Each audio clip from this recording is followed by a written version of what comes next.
오늘 아침 뉴스 연구소.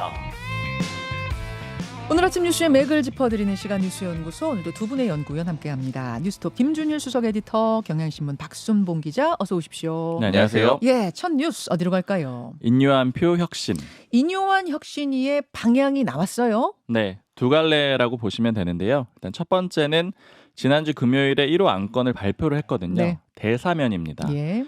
비윤계 인사들의 징계를 풀어주는 조치고요. 그 혁신위 대변인이 이렇게 표현을 했어요. 당내 화합을 위한 대사면이다. 그러니까 대표적으로 이준석 전 대표랑 홍준표 대구시장이 되거든요. 네. 그러니까 이준석 전 대표는 한번 요약을 해드리면 뭐 성비위 의혹, 그다음에 증거인멸교사 이런 걸로 뭐 당원권 정지 징계 받은 적이 있고요. 또 양두구 용어 사용했다 이런 걸로 받아가지고 내년 1월 초까지 징계가 예정돼 있는 그런 상태입니다. 그렇죠. 그리고 홍준표 대구시장도 수해 골프 논란으로 당원권 정지를 받은 적이 있고요. 네. 근데 이제 문제는 당 지도부는 수용할 생각이 있는데 당사자들 반응이 안 좋다라는 거예요. 아주 격렬히 거부를 하고 있거든요. 네. 일단은 사면이란 표현부터 반발하고 있습니다. 그러니까 이준석 전 대표나 홍준표 시장 같은 경우에는 이런 징계 과정이 일종의 정적 제거였다 이렇게 보거든요. 좀 억지스러운 과정이었다라고 보는데, 근데 사면이라는 거는 이제 봐준다라는 그런 의미가 되는 거잖아요. 네. 그래서 강력하게 반발을 하고 있는 그런 상황이고요. 주말 내내 반박을 했어요. 이준석 전 대표는 방송 나와서 반박을 했고, 홍준표 시장은 특히 더 강력하게 반발을 했는데, 금요일에 사면안이 나오고 나서 어제까지 페이스북 글을 5개를 관련된 걸 썼습니다. 수위도 굉장히 높아요. 네, 어제만 3개를 썼는데 뭐 표현 전해드리면은 나는 세월 참고 기다리면 되지만 니들은 영문도 모르고 도축장에 끌려가는 소신세라는 걸 아는지 모르는지 이렇게 표현을 하기도 했고요. 니들은이 누구예요? 니들은? 김기현 대표 포함해서 주류 지도부를 얘기하는 걸로 보이고요. 그다음에 또 김기현 대표 향해서는 황교안 시즌 2가 된다. 분수 모르고 날뛰면 그렇게 된다. 이런 표현을 쓰기도 했고. 분수 모르고 날뛰면? 네. 대통령이나 하는 사면 운운하며 주접다는 바람에 성질이 폭발했다. 뭐 이런 표현을 쓰기도 했습니다. 예. 홍 시장 쪽에 물어보니까 이거 혁신 안에 대해서 그렇게 좀 화가 나신 거냐 이렇게 물어보니까 예. 그런 건 아니고 김기현 대표에 대한 걸로 봐야 된다 이렇게 얘기를 하면서 하는 얘기가 이건 실제로 혁신위의 안으로 인식을 안 하고 있다. 이건 김기현 대표의 안으로 인식을 하고 있다. 이렇게 얘기를 하기도 했습니다. 대사면이요? 네. 김기현 대표가 내놓은 걸로 보고 있다라는 거죠. 아까 그건 무슨 의미예요, 그러면? 그러니까 김기현 대표가 사실상은 뒤에서 만든 아니지 않겠느냐. 그러면은 나를 징계해 준 것도, 수해 골프로 징계해 준 것도 김기현 대표 의중이고, 네. 그래놓고 사면을 또 준다고 하니 기막히다, 뭐 이런 뜻이에요? 맞습니다. 딱 그 표현이에요. 진짜 김기현 대표에 대해서 아주 안 좋은 감정이 있는 거군요, 홍준표 시장이. 그렇죠. 사실 그 감정 뭐 노골적으로 드러내기도 했고 예. 이번에 더 폭발을 했다라고 볼 수가 근데 있고요. 홍준표 시장 같은 경우에는 수해 났을 때 골프 쳤다는 명백한 사실이 있긴 있는 거잖아요. 맞습니다.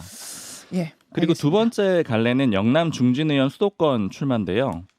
인 위원장이 요거는 이제 공식적으로 혁신위가 발표한 건 아니고 인 위원장이 인터뷰를 하면서 예. 이제 그 내용을 얘기를 했는데 여러 곳이랑 인터뷰를 했습니다. 5곳 이상 인터뷰를 했는데 이제 이런 표현을 합니다.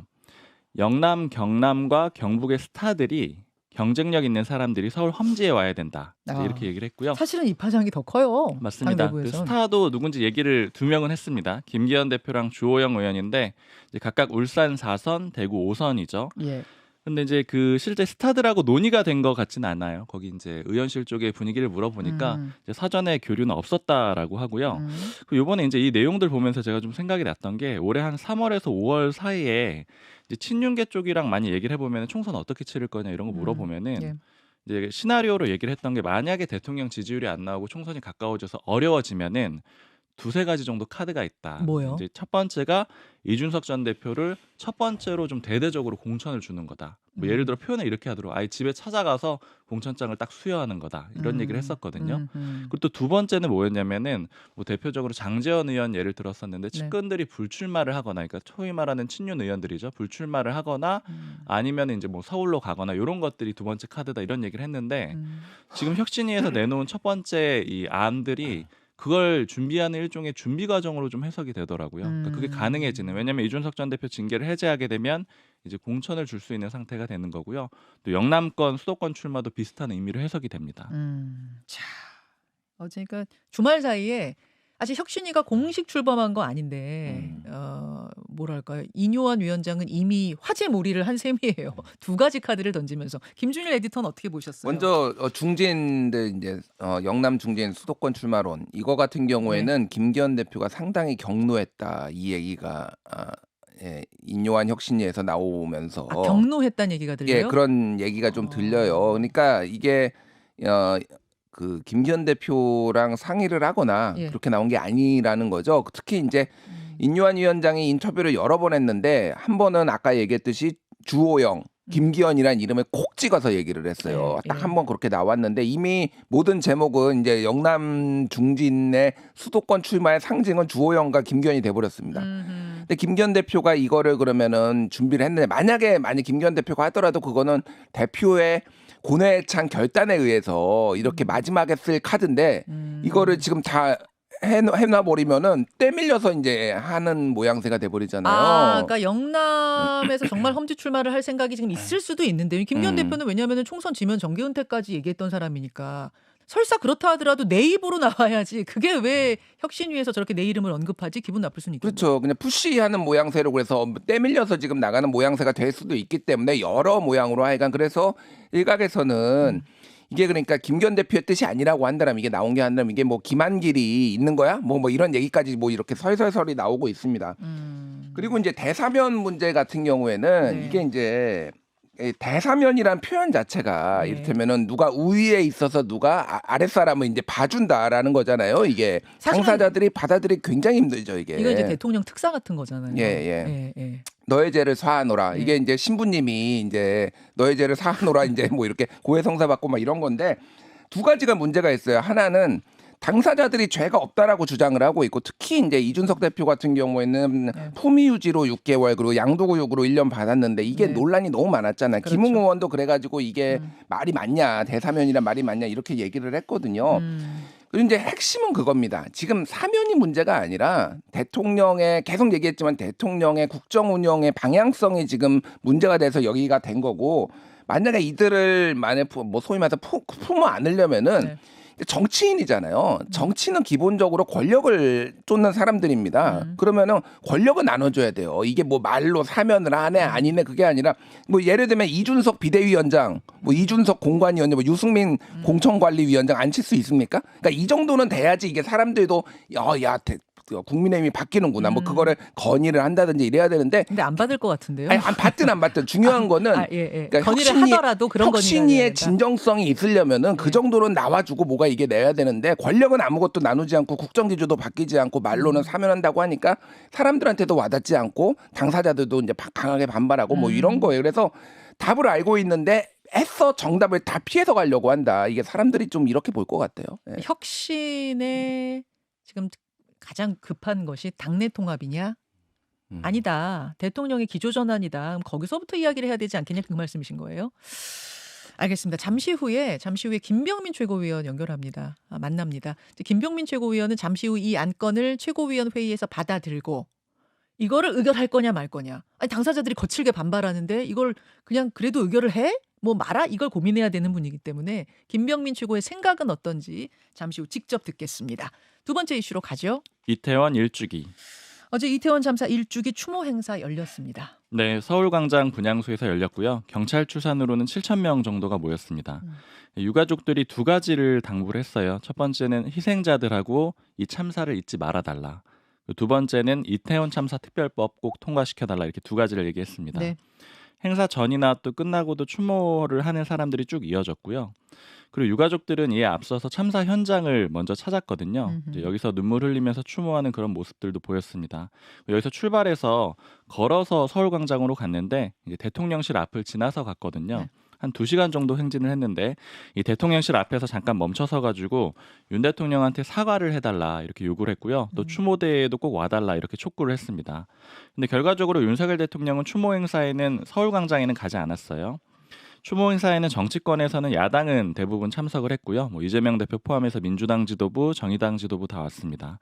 근데 이제 중요한 거는 국민의힘이었는데 네. 인요한 혁신위원장, 유희동 정책위 의장, 이만희 사무총장이 참석을 했는데 개인 자격이란 조건을 달아서 왔습니다. 그리고 뭐 비운계에서도 이준석계도 왔습니다.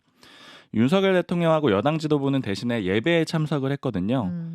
그 서울 성북구의 영암교회에 갔어요. 이태원 참사 1주기 추도 예배를 대신해서 참석을 한 겁니다. 네. 윤 대통령 여기에서 지난해 오늘 살면서 가장 큰 슬픔을 느낀 날이다.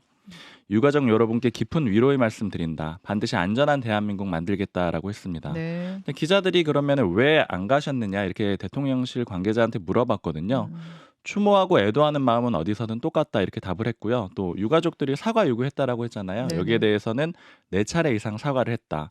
그리고 유가족 만날 거냐 이런 질문도 있었는데 살펴보겠다 이런 정도의 답변을 했습니다. 보니까 이뇨한 혁신위원장 그리고 혁신위원 몇 명이 같이 갔고 네. 유이동 정책위 의장, 이만희 사무총장 그리고 최고위원 중에는 김병민, 김예지 네. 두 사람. 그러니까 당 대표하고 원내 대표는 안 간 셈이네요. 맞습니다. 원래 간다고 하지 않았었어요? 아니요. 당대표하고 원내대표는 안 간다라고 안 했었어요. 간다는 이만희 입장이었어요? 사무총장이 그렇게 정리를 했고 또 아. 본인들 가는 것도 개인 자격이라고 했습니다. 아하. 김준일 에디터. 네. 어제 그 추모 행사는 어떻게 보셨습니까? 일단 제가 주요 언론들의 사설을 좀 제목을 좀 소개시켜 드릴게요. 네. 한국일보 사설 아쉬움 큰 윤 대통령의 이태원 참사 추도. 그리고 동아일보 사설 이태원 참사 추모대회 당 이름으로는 참석 피한 여권. 그리고 국민일보 사설 이태원 참사 1년 여야 따로 반쪽 추모 행사 아쉽다라는 거예요. 일단은 대통령이 이제 별도로 교회에 가서 한 것에 대해서 네. 다 거의 모든 언론이 다 비판했습니다. 뭐 그 강도의 차이는 있을지언정. 그러니까 이거를 왜 이렇게 하냐라는 거죠. 그러니까 동아일보 사설 읽어드릴게요. 대통령과 집권당 대표의 빈자리는 불편한 자리를 피한다는 인상을 주고 말았다. 당대표의 불참은 물론이고 당 이름을 뺀 채 개별 참석하도록 한 여당의 결정도 이해하기 어렵다. 1년 전 참사 직후 미안하다 죄송하다고 머리 숙였던 국정 책임자로서 앞으로 유족과의 만남 자리를 갖는 등 직접 대통령의 위로와의 기회를 갖길 바란다. 이게 이제 동아일보 사설이거든요. 네, 네. 대부분이 이렇게 느끼실 거예요. 그러니까 만약에 뭐 정치 집회다 그러면은 정부가 뭔가 집회를 하거나 만들거나 그러면 되는데 이게 뭐 어떻게 해서든 피해서 가려고 하고 불편한 자리는 안 가려고 하고 불편한 자리 맞죠 여기 정부 여당 책임론이 계속 나올 테고 그럼에도 불구하고 이거를 품고 안는 거, 끌어안는 거, 어려운 사람들, 힘든 사람들 보듬는 게 이게 대통령이 해야 될 일 아닌가요? 그러니까 이 부분에 있어서는 제가 말씀드린 진보 보수 할 것 없이 다 비판적이에요. 그러네요. 그러니까. 지금 사설이 보니까 일제히 그러네요. 거의 모두 비판적입니다. 그러니까 이게 지금 계속 말씀드리지만 제가 비슷한 얘기를 말씀드리는데 시그널이 안 나와요. 뭐 말로는 우리가 바뀌었다 계속 얘기를 하지만은 대통령이 만약에 여기 가가지고 정말로 유가족 한번 딱 끌어안는 모습 나왔으면은 굉장히 많이 응어리진 것들이 해소가 됐을 거고 대통령이 바뀌고 있구나. 정부가 바뀌고 있구나. 그런데 애써 아까 전에 말씀드린 정답을 알고 있지만은 애써 피해가는 느낌. 내가 여기에서 밀릴 수 없어, 질 수 없어. 그러니까 내려놓지를 못하는 겁니다. 그러니까 예. 대통령실에서는 그게 아니다 이야기합니다만 이제 국민들이 이렇게 받아들이는 국민들이 상당수가 있다고 하면 조금 더 정면 돌파 가서 이 마음을 좀 그러니까 예배에서 전할 그 메시지를 이쪽에서 좀 전했으면 더 좋지 않았을까 이런 얘기가 계속 나오는 건데. 요 얘기도 잠시 후에 김병민 최고위원한테 좀 직접 제가 질문해 보도록 하겠습니다. 다음으로 가죠. 이란 레드라인 경고.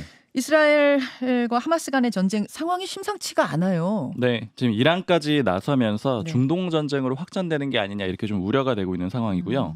이란 대통령이 SNS에 글을 썼거든요. 이스라엘이 레드라인을 넘었다. 넘었다. 이렇게, 네, 그리고 미국은 우리한테 아무것도 하지 말라고 하면서 이스라엘을 전폭 지원하고 있다. 그러니까 너네들만 지원을 하고 있다. 이렇게 경고를 했습니다. 그러면 이제 이란까지 참여해서 확전되는 겁니까? 아직까지는 이란은 이제 확전을 원하지 않는다라는 이런 입장을 보이고 있는데, 근데 전쟁 상황에 따라서 지금 뭐 장담을 할 수가 없는 상황이고요. 그렇죠. 이란이 이렇게 경고에 나선 거는 이스라엘이 더 적극적으로 지상전을 펼치고 있기 때문이거든요. 예. 그러니까 이스라엘 표현으로는 전쟁 2단계라고 선언을 했는데 좀 어제 가자지구 450여 곳을 타격을 했고요. 뭐 여기 뭐 하마스 지휘본부 무기고 로켓포 이런 곳들이고, 특히 실제로 이미 지상전이 벌어진 거는 가자 북부 땅굴에서 교전이 있었습니다. 여기 지하 터널이 있다라고 하잖아요. 하마스가 그러니까 땅굴 지하 터널 많이 뚫어놨다면서요? 네, 거기서 이제 하마스 대원들이 나와서 네. 거기서 실제로 교전이 이뤄져서 이제 이스라엘군이 대부분 사살을 했다라고 합니다. 이제 이런 상황을 이스라엘에선 2단계다, 두 번째 단계에 돌입했다라고 하는데, 이게 그냥 사실상은 전면전, 지상전인데 좀 국제사회 여론을 의식해가지고 이렇게 표현을 하는 걸로 보입니다. 이러는 사이에 사망자는 뭐 양측에서 다 늘어가고 있고 네, 주로 10,000명이 민간인들이. 넘었어요. 그리고 시그널 하나만 보시면 되면 이란이 지금 무장단체에 이스라엘을 둘러싼 무장단체를 지원하고 있거든요. 이란이 먼저 직접 개입하기보다는 예를 네. 들면 레바논의 헤즈볼라, 예멘의 후티 반군, 시리아 정부군 민병대 이런 데들이 먼저 이스라엘을 공격하는 방식으로 이게 시그널이 나올 가능성이 상당히 높아졌어요. 걱정됩니다. 두 분 수고하셨습니다. 감사합니다. 김현정의 뉴스쇼는 시청자 여러분의 참여를 기다립니다. 구독과 좋아요, 댓글 잊지 않으셨죠? 알림 설정을 해두시면 평일 아침 7시 20분 실시간 라이브도 참여하실 수 있습니다.